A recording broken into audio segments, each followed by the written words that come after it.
What's an algorithm? In computer science, an algorithm is a set of instructions for solving some problem, step by step. Typically, algorithms are executed by computers, but we humans have algorithms as well. For instance, how would you go about counting the number of people in a room? Well, if you're like me, you'd probably point at each person, one at a time, and count up from 0. 1, 2, 3, 4, and so forth.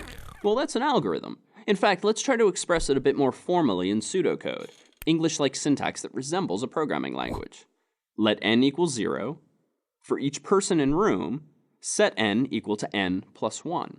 How to interpret this pseudocode? Well, line 1 declares, so to speak, a variable called n and initializes its value to 0.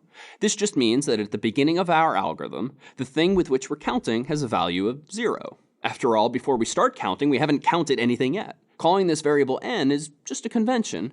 I could have called it most anything. Now, line 2 demarks the start of a loop, a sequence of steps that will repeat some number of times. So in our example, the step we're taking is counting people in the room. Beneath line 2 is line 3, which describes exactly how we'll go about counting.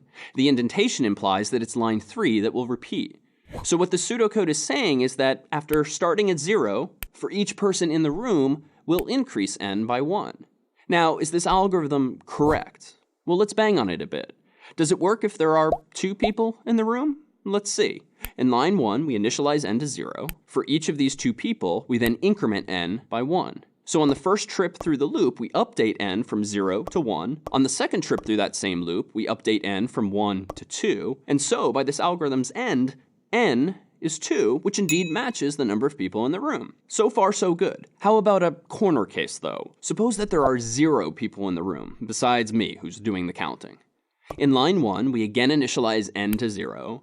This time, though, line 3 doesn't execute at all, since there isn't a person in the room, and so n remains 0, which indeed matches the number of people in the room. Pretty simple, right? But counting people one at a time is pretty inefficient too, no? Surely we can do better. Why not count 2 people at a time?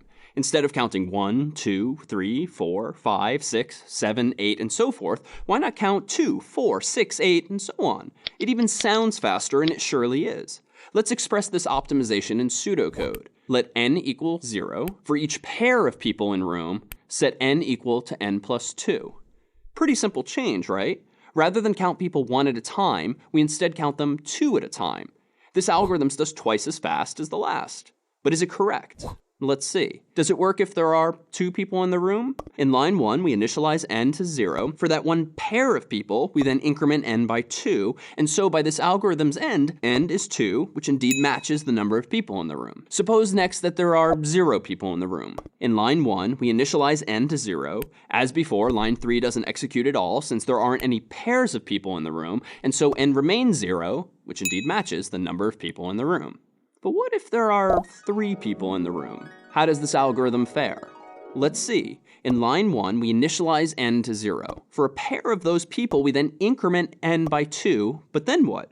There isn't another full pair of people in the room, so line 2 no longer applies. And so by this algorithm's end, n is still 2, which isn't correct. Indeed, this algorithm is said to be buggy because it has a mistake. Let's redress with some new pseudocode. Let n equal 0. For each pair of people in room, set n equal to n plus 2. If one person remains unpaired, set n equal to n plus 1. To solve this particular problem, we've introduced in line 4 a condition, otherwise known as a branch, that only executes if there's one person we could not pair with another. And so now, whether there's 1 or 3 or any odd number of people in the room, this algorithm will now count them. Can we do even better?